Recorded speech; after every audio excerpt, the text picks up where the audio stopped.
طلع البدر علينا من ثنيات الوداع وجب الشكر علينا. بسم الله الرحمن الرحيم. Assalamualaikum warahmatullahi wabarakatuh. Alhamdulillahirabbil alamin wa bihi nasta'inu ala umurid dunya waddin. Assalatu wassalamu ala asyrafil mursalin nabiyyina Muhammadin wa ala alihi wa ashabihi ajma'in, amma ba'd. Yang sama-sama kita muliakan, kita cintai karena Allah, para asatid, para hujjaj, tokoh masyarakat, khusus seluruh pengurus Masjid Al-Ikhlas Janur Kuning, para sepuh, guru-guru, bapak-bapak, ibu-ibu, abang-abang, adik-adik, jamaah sholat maghrib yang dirahmati Allah Subhanahu wa ta'ala. Mari kita bersyukur kepada Allah yang terus memberikan kita nikmat iman Islam sehingga kita dimudahkan melangkahkan kaki ke masjid untuk melaksanakan sholat maghrib berjamaah. Bersyukur dengan mengucapkan lafaz alhamdulillahi rabbil alamin. Kita sampaikan salawat dan salam kepada Nabi Muhammad beserta keluarga, sahabat, dan para pengikutnya hingga akhir zaman dengan sama-sama mengucapkan lafaz Allahumma salli ala Sayyidina Muhammad wa ala ali Sayyidina Muhammad. Bapak-bapak, ibu-ibu, abang-abang, adik-adik yang saya muliakan, apa kabar semuanya, Pak? Pripun kabari? Daramang sadayana. Kita berjumpa lagi di malam Kamis, ya, pekan keempat dalam majlis Asy-Syama'il Al-Muhammadiyah. Sekali lagi saya ingin menyampaikan tidak bosan-bosan bahwa ini adalah kitab kecil yang ditulis oleh Imam At-Tirmidzi yang memuat tentang karakteristik Rasulullah Sallallahu Alaihi Wasallam. Dr. Adyan Husaini, beliau seorang pemikir pendidikan dan juga pendiri pesantren At-Taqwa di Depok, mengatakan bahwa Islam itu menekankan adab sebelum ilmu. Bahkan Imam Bukhari mengkhususkan adab bab al-adab qoblal ilmi. Adab dulu baru ilmu. Mungkin sebagian kita ketika mendengar kalimat ini mengira bahwa orang yang kemudian memiliki ilmu tapi nggak sopan santun, nggak ramah, ya, atau mungkin perangainya buruk, itu tidak baik gitu. Tapi sebetulnya al-adab qoblal ilmi itu lebih condong pada bagaimana kita menempatkan Allah dan Rasulullah sebelum segala sesuatunya. Kenapa saya izin membuka dengan hal ini? Karena ada yang mempertanyakan dan rasa-rasanya kurang puas gitu. Kurang puas kalau hanya mengkaji kitab Syama'il Muhammadiyah yang isinya karakteristik Rasulullah saja. Ini sebetulnya kita ngapain ini bahas Rasulullah aja? Ini kitab ini apa sih fungsinya dalam hidup? Relevansinya apa gitu? Padahal yang dimaksud al-adab qoblal ilmi, adab sebelum ilmu, adalah kita kenal dulu Allah, Rasulullah, baru ilmu yang lainnya. Anak-anak muda ini, Pak, anak cucu kita, mereka bagus kalau memahami dengan baik, menghafal tentang matematika, komputer, biologi, fisika, kimia, bagus. Tapi kalau nggak kenal Allah, nggak jadi bagus. Sains misalnya dalam Al-Quran, ketika para guru menjelaskan sains, ilmu pengetahuan, atau mungkin peristiwa alam, kalau hanya menyampaikan, oh begini ya terjadi atau proses terjadinya hujan, ketika air menguap kemudian naik ke awan, turun rintikan-rintikan, butiran-butiran air dan seterusnya, tanpa disebutkan Allah yang menjadikan air naik, menguap ke awan, kemudian turun sebagai hujan, menghidupkan apa yang di bumi, nggak dibawa tuh Allahnya, nggak jadi Islamic science. Maka anak-anak kita pinter sains tapi nggak kenal Allah gitu. Makanya adab sebelum ilmu maksudnya adalah Allahnya dulu baru ilmunya. Kemudian ada yang saat ini menjadi pakar teknologi, IT, komputer, ekonomi, bisnis, atlet dan seterusnya. Kalau Allahnya nggak dibawa, dia akan menjadi misalnya pakar IT, komputer yang bukan menguatkan Islam, tapi misalnya jadi salah satu kru atau anggota yang membuat game di dalamnya terdapat misalnya penyembahan terhadap berhala, game-game yang disisipkan kekufuran di dalamnya. Salah satunya yang membuat itu adalah orang muslim. Kenapa? Karena dia belajar komputer ya sampai bisa membuat game, tapi nggak belajar akidah gitu kan. Nah makanya kita melihat bahwa ada sosok-sosok atlet yang meskipun menjadi juara, kemudian prestasinya luar biasa, tapi tetap menjaga. Misalnya siapa? Khabib Nurmagomedov. Walaupun juara, tapi kita melihat banyak sekali tertangkap kamera bahwa dia menolak miras, menolak salaman sama perempuan, kemudian ketika tampil di luar tanding itu selalu menutup aurat, menunjukkan sholat berjamaah bersama-sama, sehingga ketika dia menang, apa pertama kali ungkapannya? Isyarat aja, saya ini bukan apa-apa, tapi Allah yang kemudian ditinggikan gitu. Makanya ketika dulu ada sahabat bertanya begini, ya Rasul, ada dua orang sahabat yang kemudian menjadi dua kriteria. Yang pertama, dia berjihad agar disebut sebagai batol, pahlawan, pemberani. Yang kedua, dia berjihad emang ngejar syahid gitu loh. Ya. Ayyuhuma afdal? Mana di antara mereka yang kemudian afdal? Yang mati syahid, yang disebut berjihad sesungguhnya. Dan Rasul menjawab dengan jawaban yang relevan sampai saat ini. Kata Rasul,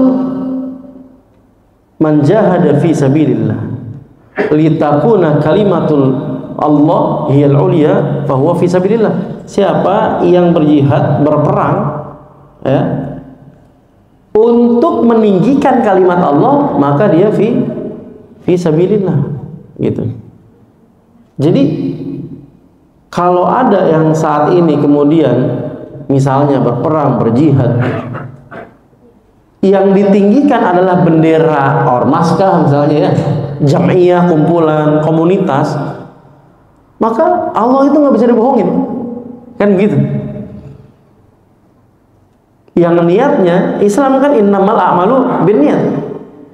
Jadi kita yang berjuang, berdakwah, kemudian syiarnya karena apa? Itulah nanti yang diterima oleh Allah Subhanahu wa taala. Yang meninggikan kelompok, ya bagaimana kemudian dianggap lillah orang kelompok yang ditinggiin, gitu ya. Yang ninggin partai, bagaimana dianggap lillah orang mengejar partainya doang biar menang, kan gitu.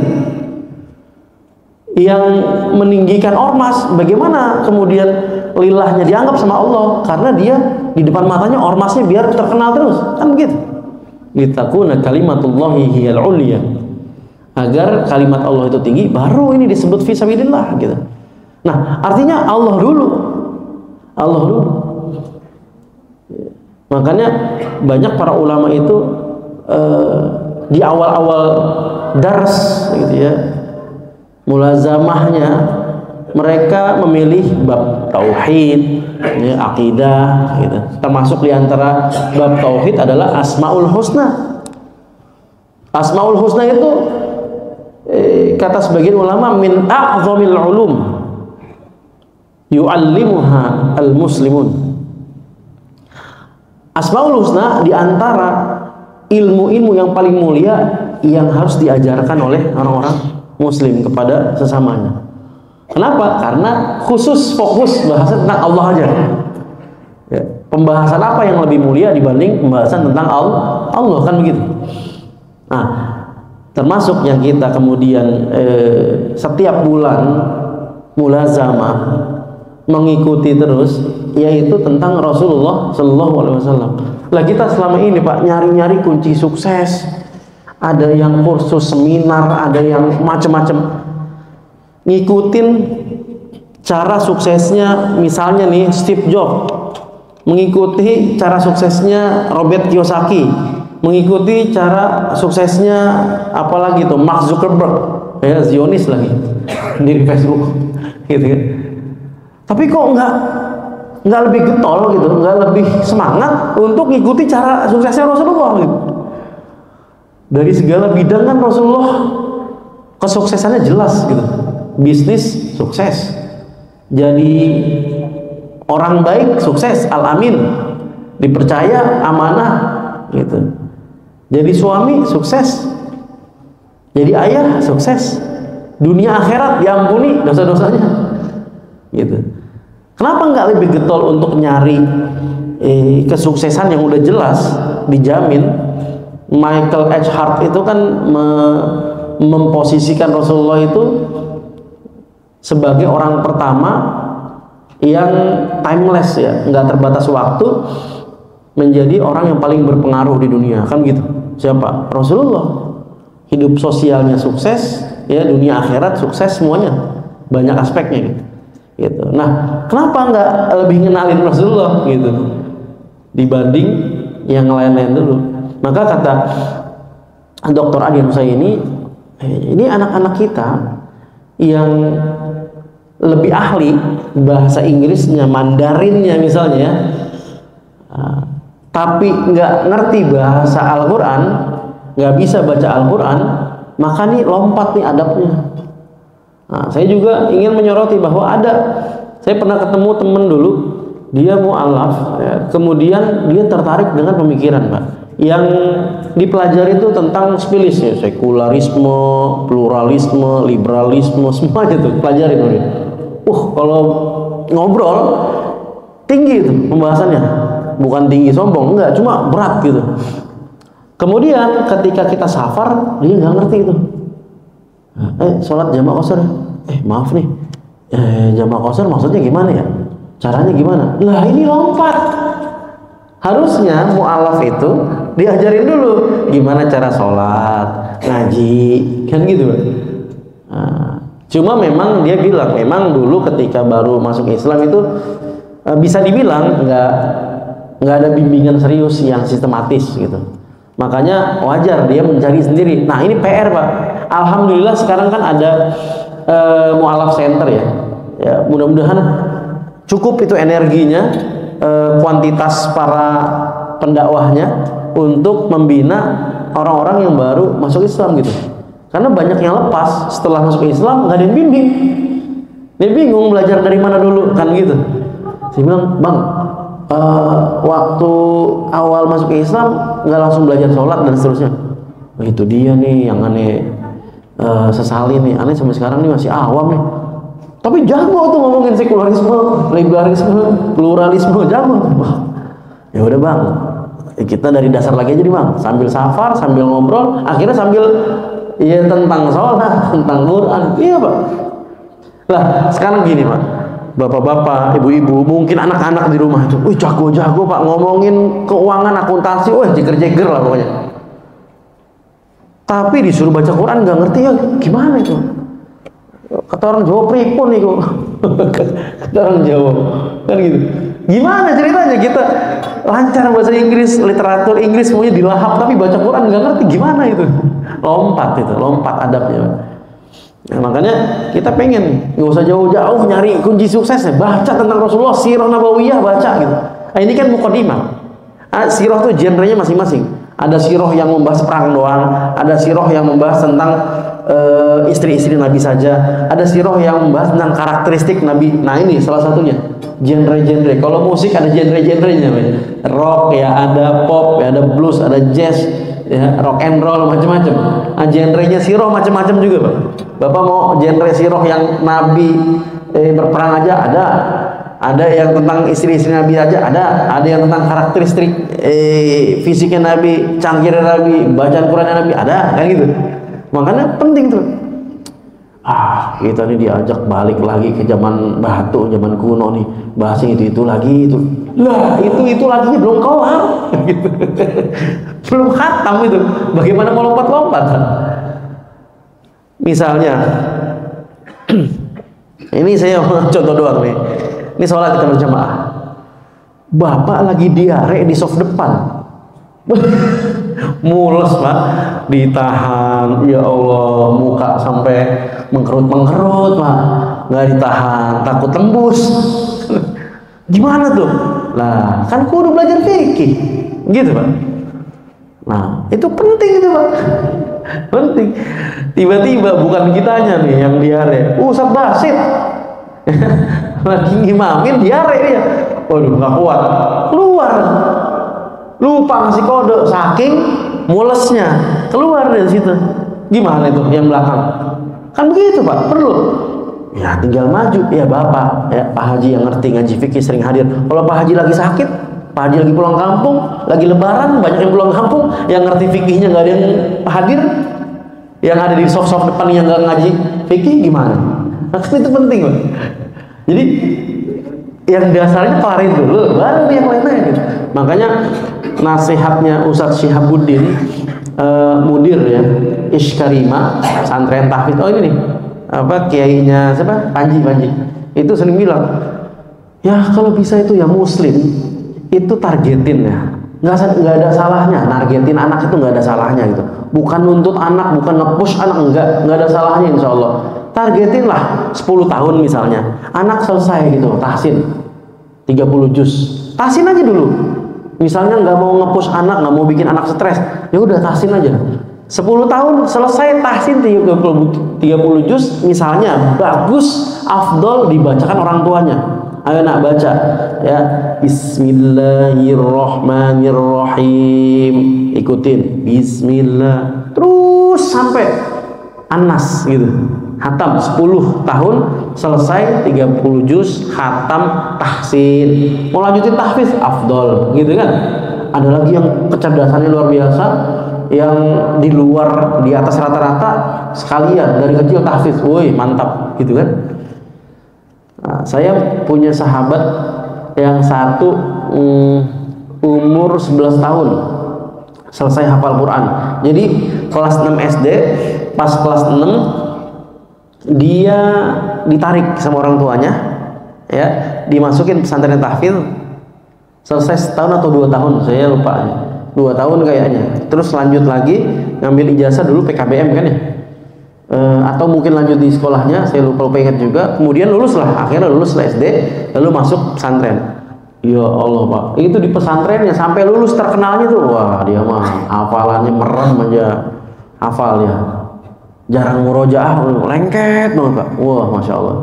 Sampai ke Mesir itu kerjanya, aduh, bisa dibilang ya, dibanding kita nih yang biasa-biasa aja kemampuannya, bisa dibilang kita lebih rajin, Pak.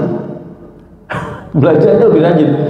Tapi dia kalau ujian tek, cepat sekali. Terus kalau misalnya kita lagi murojaah hafalan, yang lanjutin dia, kan kurang ajar begini, Pak. Kita mati-matian belum hafal, dia udah hafal, ya udah selesai dia. Al-Qurannya udah selesai dari umur 11 tahun, Pak. Jadi umur 12, 13, 14, 15 udah ilmu yang lainnya itu. Masya Allah itu. ada Syiah. Ini saya nggak memotivasi untuk respect terhadap Syiah, enggak, bukan. Tapi kan sempat, nggak tahu ya bapak-bapak sempat ikuti nggak ya, tahun 2007 kalau nggak salah itu viral banget tuh, Muhammad Said Hussein Tabatabai kalau nggak salah ya, yang anak ajaib 5 tahun hafal Quran. Kalau di Indonesia siapa? Musa ya, Indonesia. Masya Allah, itu luar biasa itu diputar-putar ayatnya, terus posisinya ya kayak Ustaz Adi Hidayat gitu lah. Masya Allah, itu menggebu-gebu tuh hati itu. Wajar Pak, ketika umur 12 tahun hafal misalnya Kutubus Sittah, Bukhari, Muslim, Abu Daud, Tirmizi, Nasai, Ibnu Majah, kemudian juga Muwatta misalnya, kemudian Bulughul Maram, semuanya, Riyadhus Shalihin. Wajar, karena dari kecil udah selesai Qur'annya, bertahap dia. Nah kira-kira nih anak-anak yang kayak begini Pak, anak-anak yang udah hafal Quran, hafal hadis, hafal kitab-kitab, kalau nggak sekolah bermasalah nggak Pak? Kira-kira begitu? Nggak sekolah nih dia nih, nggak punya ijazah, masalah nggak kira-kira? Nggak bakal masalah Pak. Karena saya dikasih beasiswa pendidikan ya, jadi saya punya otoritas nih ngomong pendidikan. Karena kita Pak nggak diperintahin sama Allah untuk menyekolahkan anak, nggak ada perintah sekolahin anak. Tapi orang tua itu diperintahin untuk mendidik anak. Kan beda Pak, menyekolahkan dengan mendidik itu beda. Kecuali orang tua bapak ibunya sibuk, nggak sanggup dihandle, nggak sanggup mendidik sendiri, baru dititipkan ke sekolah, kan begitu, nggak masalah. Tapi perintah aslinya mendidik gitu loh. Makanya ayo kita sama-sama nih Pak, al-adab qoblal ilmi, adab dulu baru ilmu. Maksudnya apa? Allah dulu nih kita kenalin ke anak-anak kita, Rasul dulu nih kita hatamin di kepalanya anak-anak kita, baru kenalin yang lain, Ronaldo, Messi nanti. Ya, kenalin dulu tuh 10 sahabat yang dijamin surga oleh Rasulullah, Khulafaur Rasyidin, Tolha, Abdurrahman bin Auf, Zubair dan seterusnya. Jadi jangan yang lainnya dulu gitu, lompat gitu kan. Ya wajar lah Ustaz, namanya anak kecil mah dunianya main. Iya bener, nggak ada yang salah, dunia main. Lah orang kata Rasulullah ada anak kecil namanya Umair dipanggil sama Rasulullah lagi mainin burung, dia melihara burung gitu, nggak masalah Pak. Tapi akidahnya dijaga. Kita cek Pak, bukti keberhasilan tarbiyah Islam ketika kita melihat video-video yang viral di Palestina, Gaza. Apa cita-cita kamu? Apa cita-cita kamu? Apa cita-cita? Itu langsung ditanya begini, siapa yang cita-citanya dokter? Ada 1, 2. Oke. Siapa yang cita-citanya jadi pemain bola? Ada 1, 2. Siapa yang cita-citanya jadi arsitek? Ada 1, 2. Siapa yang cita-citanya jadi mujahid fisabilillah? Rebutan Pak. Saya. Berarti tarbiyahnya ngefek banget tuh. Masih 7 tahun, ya 8 tahun kalau ditanya, kamu kalau nanti udah besar mau jadi apa? Sauqatil al-Yahud as-Sohyuni, saya akan berjihad berperang melawan Zionis. Bukannya kita ngeremehin anak-anak, kok bisa-bisa? Enggak Pak, masuk tuh tarbiyahnya, bisa dijawab begitu. Masya Allah. Nih kalau kelihatan pakai proyektor saya tunjukin. Baru kemarin saya seneng banget, ya Allah, hati seneng banget, senang campur sedih gitu. Pas khawatirnya sih bukan karena khawatir takut kehilangan, cuma namanya manusia, wajar. Baru saya iseng-iseng banget, nyambung apa kagak ini. Saya video call sama Imam Gaza yang pernah ke Indonesia, namanya Syekh Muhammad Khattab. Video call, dia angkat, nyambung, senang banget. Udah lama, ini kan setahun lebih Pak, genosida ya, Taufan Al-Aqsa itu kan setahun lebih. Dia angkat, ya Allah, Assalamualaikum, Waalaikumsalam, ya Allah. Di tenda pengungsian. Bagaimana kabar? Kaifal hal? Alhamdulillah sama. Kaifal aulad? Bagaimana anak-anak? Kaifal ikhwah? Gimana saudara-saudara kita? Alhamdulillah. Jawaban pertamanya alhamdulillah. Kaifa halukum? kita lagi susah banget nih, kelaparan. Kagak, nggak jawab gitu Pak. Yang pertama kali terucap alhamdulillah. Alhamdulillah Pak. Orang dibantai, dibakar, dibikin lapar, alhamdulillah yang terucap pertama kali. Wah, ya Allah. Makanya kata Rasulullah, di akhir zaman nanti iman itu berada di mana? Di Syam. Maksudnya apa? Saya pas ngaji iman ada di Syam apa? Emang orang Indonesia yang nggak dianggap beriman apa gimana? Oh, ternyata dalam kondisi apapun menjaga dia keimanan. Wah, video call. Gimana anak-anak? Bentar ya, saya panggilin. Oma, Salma sini. Wah, ini Salma nih masih ada. Ya Allah. Nangis begitu Pak. Oma, Salma, Hin, anak-anaknya datang ke Indonesia tahun 2015 datang, 2019 datang. Ya Allah, saya bilang udah pada gede-gede banget ya. Doain ya jadi mujahid dia. Doanya begitu Pak. Ya, ini udah ngimamin nih dia nih. Kalau Ramadan udah ngimamin katanya. Ya, alhamdulillah udah ngimamin Ramadan katanya. Doain jadi mujahid bentar lagi. Masya Allah. Wah, gitu merinding gitu. Baru 11 tahun anaknya. Tapi kalimat yang diucapin mujahid. Masya Allah gitu. Artinya ngefek gitu, ngefek. Bagaimana kondisi Rasulullah SAW ketika diembargo, diboikot oleh Quraisy dulu? Mereka alami, makan rumput, makan apapun yang ada demi bertahan kan. Kan dulu begitu Pak. Para sahabat diboikot 3 tahun Pak. Ya, 3 tahun ini Gaza baru setahun nih. Ya, Gaza baru setahun. Nabi dan semua pendukungnya 3 tahun diboikot sama kafir Quraisy. Sampai ada kan begitu di Sirah Nabawiyah. Sampai ada di antara mereka yang makan rerumputan, tumbuh-tumbuhan, nggak nemuin makanan pokok. Masya Allah. Jadi itu al-adab qoblal ilmi. Kita kemarin sudah membahas ini karena bulan lalu itu saya ingat hujan deras. Ya Pak Haji, bulan lalu ya saya ingat bulan lalu itu hujan deras. Jadi nggak banyak yang hadir, mungkin banyak yang terlewat. Kita itu di bulan lalu sudah membahas tentang bagaimana bacaan Nabi. Kalau diingat ya Pak, bacaan Nabi Muhammad SAW. Ketika ditanya tentang bacaan Nabi, Ummu Salamah menjawab bahwa bacaan Nabi mufassarah harfan. Maksudnya apa? Huruf demi hurufnya jelas. Ya. Jadi enggak seperti orang ngegerundeng. Ya, Bismillahirrahmanirrahim. Alhamdulillahirabbil alamin, arrahmanirrahim, maliki. Nah, ada begitu, ada banyak Pak.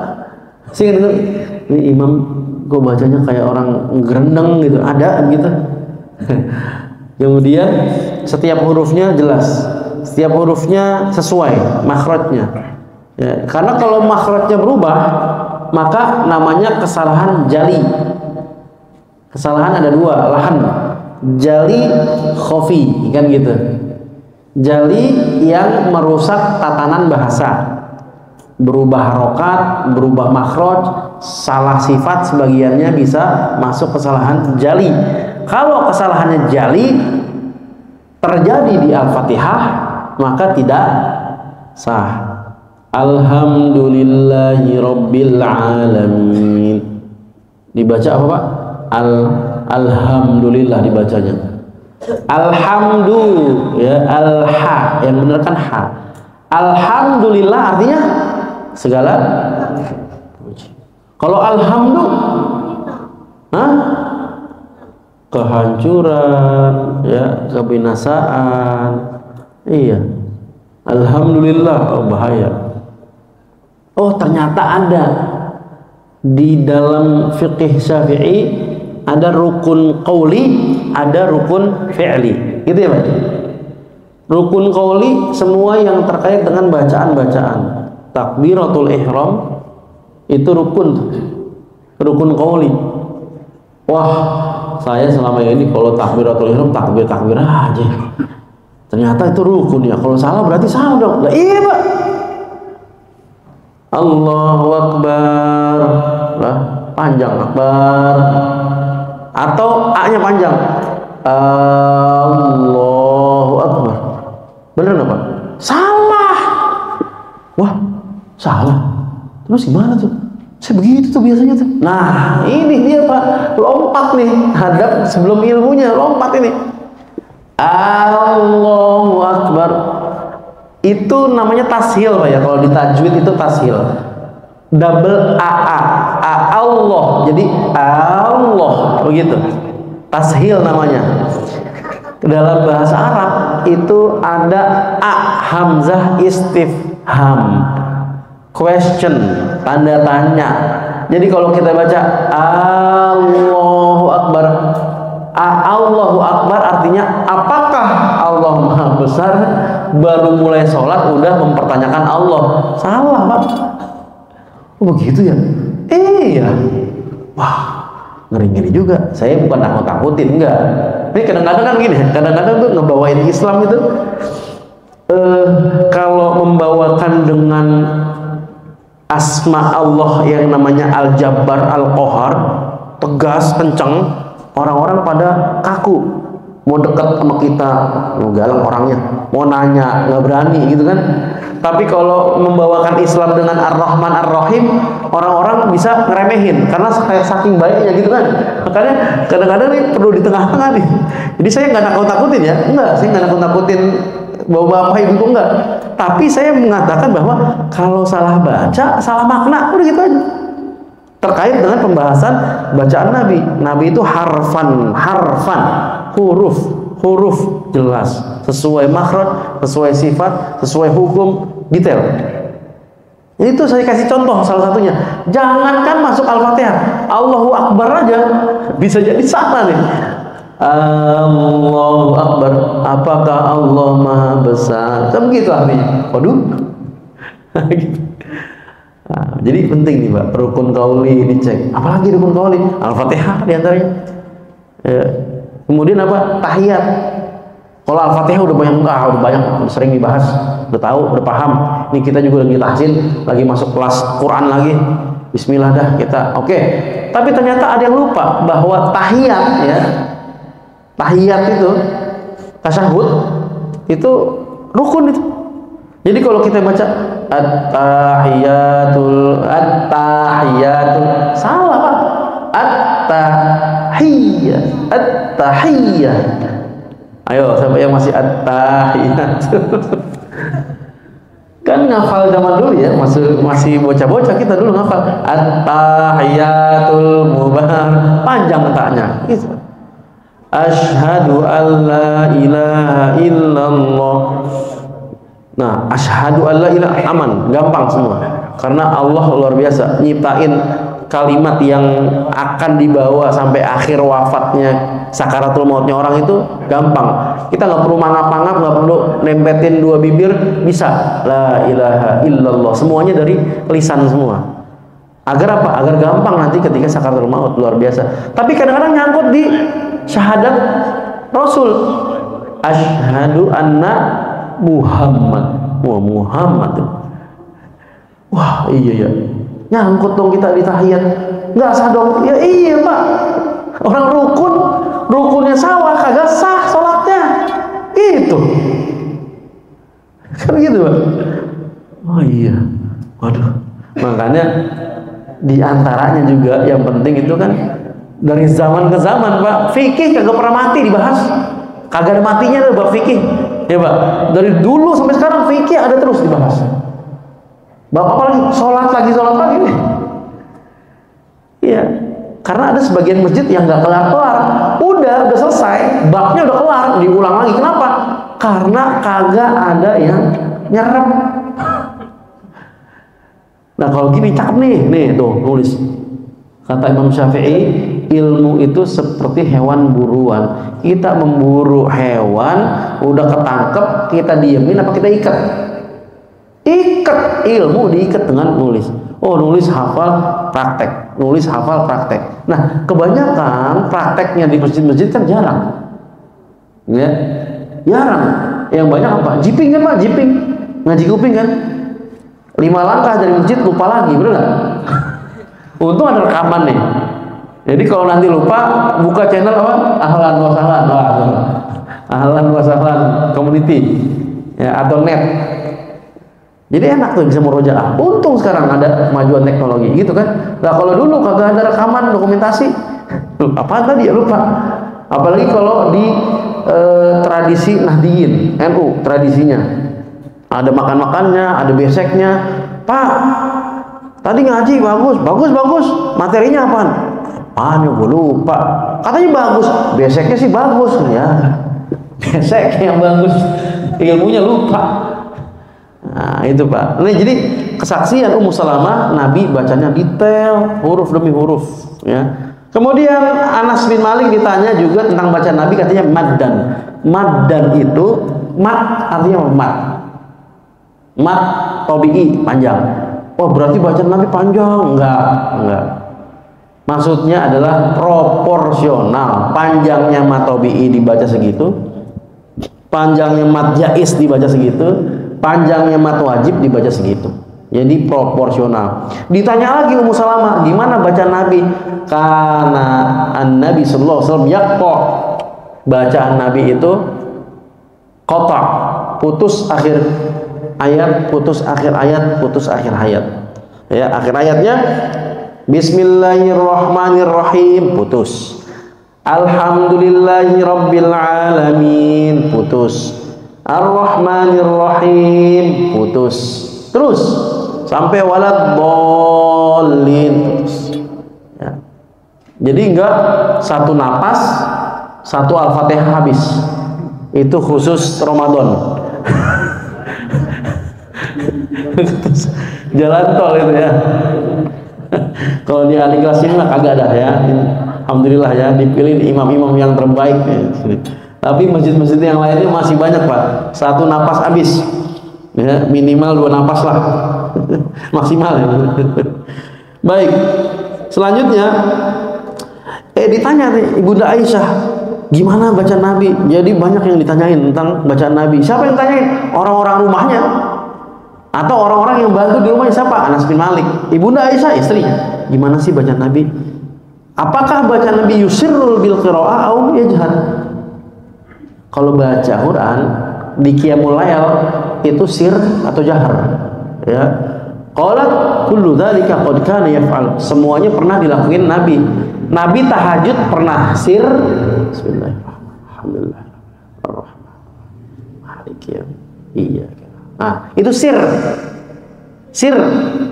ya. Sir itu kalau secara bahasanya rahasia, tapi yang dimaksud sir dalam mazhab Syafi'i itu minimal ya, setidaknya terdengar kuping sendiri. Bismillahirrahmanirrahim. Jadi salah kalau orang baca ketika zuhur, asar, rakaat ketiga maghrib, isya 3 dan 4 itu begini. Jangan cuap-cuap gitu, jangan diam dalam hati. Nah, sir itu bukan dalam hati, sir itu lirih gitu. Jadi kata Ibunda Aisyah pernah sir ya, pernah juga jahar. Jahar itu apa? Terdengar orang banyak gitu. Jadi salah juga kalau ada orang yang baca sir 3-4 orang kedengeran. Nah, keliru itu. Alhamdulillah. Malikiyam. 3 orang, 4 orang kedengeran Pak. Itu bukan sir Pak. Tuh ada yang begitu Pak. Turunin lagi volumenya. Saya sering ingetin Bapak, yang rakaat ketiga atau 3-4 maghrib isya kecilin lagi ya Pak. Kegedean. Kasihan kanan kirinya keganggu dia. Gitu. Ya. Jadi kata Ibunda Aisyah kadang sir, kadang jahar gitu. Kata yang nanya ya, alhamdulillah alladzi ja'ala fil amri sa'atan. Alhamdulillah Allah telah menjadikan urusan bacaan ini luas. Ada yang mau lirih silakan, ada yang mau keras tahajud pakai mic boleh. Jadi kagak kaku Pak, boleh Pak. Nih anak-anak nih, Ramadan latihan tahajud diimamin sama Mas Panji, sama Ustadz Basit misalnya sama Kang Rushendi pakai mic boleh nggak? Boleh, silakan. Kalau nggak pakai mic sendiri-sendiri boleh? Boleh.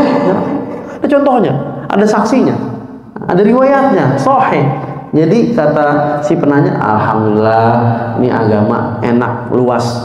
Jadi kagak kaku-kaku. Yang ini salah, yang itu salah, yang ono salah. Belajar yang banyak biar luas, luas dan luwes. Insya Allah. Ada yang nanya?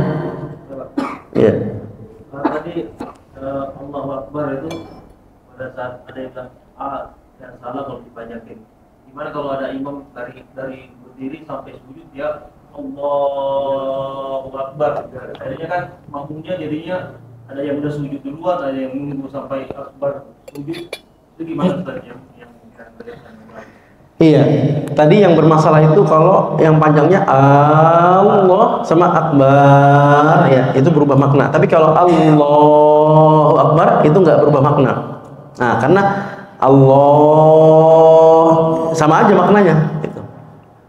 Cuma masalahnya tadi adalah tentang gerakan imam yang ternyata imamnya Allah, maaf, Allah, makmumnya begini, dung. Makanya kalau imamnya bagus fikihnya, dia biasanya gerak duluan. Gerak dulu, udah mau sampai tujuannya Allahu Akbar, gitu. Itu fikih ya, fikihnya imam. Jadi penting sih, nggak tahu sini fikih hari apa, pekan keberapa? Fikih pekan 1, pekan 2, pekan 3 fikih ada. kita perlu tadi yang begitu. Iya. Karena sama juga dengan pada saat yang terakhir, misalnya dari sujud ke tahiyat terakhir. Iya. Allahu Akbar. Ada imam yang dipanjangkan lagi. Dari sujud naik lagi Allahu Akbar, jadi seakan-akan mau Naik lagi. Iya, betul. Penting itu. Dia harus panjangkan. Betul. Sampai ini bukannya saya ngagul, enggak. Kita cuma memudahkan makmum aja. Imam-imam Palestina itu kan beda tradisi, Pak. Kadang-kadang mereka panjang semua, Allahu Akbar, padahal udah mau tasyahud akhir, gitu kan? Kita bilang, Syekh Afwan di Indonesia, saya langsung itu, karena setiap imam-imam Palestina datang H-2, H-3 sebelum Ramadan itu kita briefing dulu 2 hari, briefing fikih, briefing kultur. Jadi nggak ada tuh mereka bentrok-bentrokan. Nanti salim ya anak-anak, bilang, "Wih, jangan, di kita nggak ada salim di sono, kecuali orang tua ke anak, anak ke orang tua, maaf." Gitu. Jadi kalau orang lain nggak ada salim, saya bilang kalau urusan kayak gitu, yang remeh-temeh, khilafiyah furu'iyah, yang kecil-kecil, kalian kaku-kaku, nggak nyampe nih dakwah kita. Kalian fokus aja bahas tentang Baitul Maqdis, Palestina, perjuangan. Urusan salim terima aja, karena di sini adatnya mereka salim ke ulama, gitu. Akhirnya nggak banyak kalam, oke dah, itu furu'iyah dah, bukan akidah. Nah, termasuk tadi masalah nanti kalau akhir sholat itu ya, rakaat terakhir jangan dipanjangin. Kalian kalau di sono kan panjang ya, Allahu Akbar, padahal duduk. Kalau di kita tuh biasanya di akhir tuh Allahu Akbar, udah. Jadi komandonya, nadanya, intonasinya itu menentukan itu. Nah, itu penting gitu. Jadi enaknya kalau belajar fikih itu praktek. Tapi saya nggak hafal di sini, Pak Haji. Pekan 1, pekan 2, atau pekan 3 untuk fikih. Kalau 4 kan Syama'il ya. Ustadz Ade di sini apa Ustadz Ade? Oh, gitu. Itu penting. Ya, praktek itu penting banget. Saya rasa itu dari fikihnya. Fikih imam, fikih makmum berbeda. Imam harus belajar fikih tentang bagaimana jadi imam, makmum harus belajar fikih bagaimana jadi makmum. Itu beda-beda itu. Ya, mudah-mudahan bermanfaat ya. Udah Isya. Ada lagi? Ya, cukup ya. Mudah-mudahan sedikit demi sedikit ilmu kita diberikan keberkahan sama Allah Subhanahu wa taala sehingga kita dapat mengamalkannya. Kita tutup dengan kafaratul majlis. Subhanakallahumma wa bihamdika asyhadu an la ilaha illa anta astaghfiruka wa atubu ilaik. Assalamualaikum warahmatullahi wabarakatuh.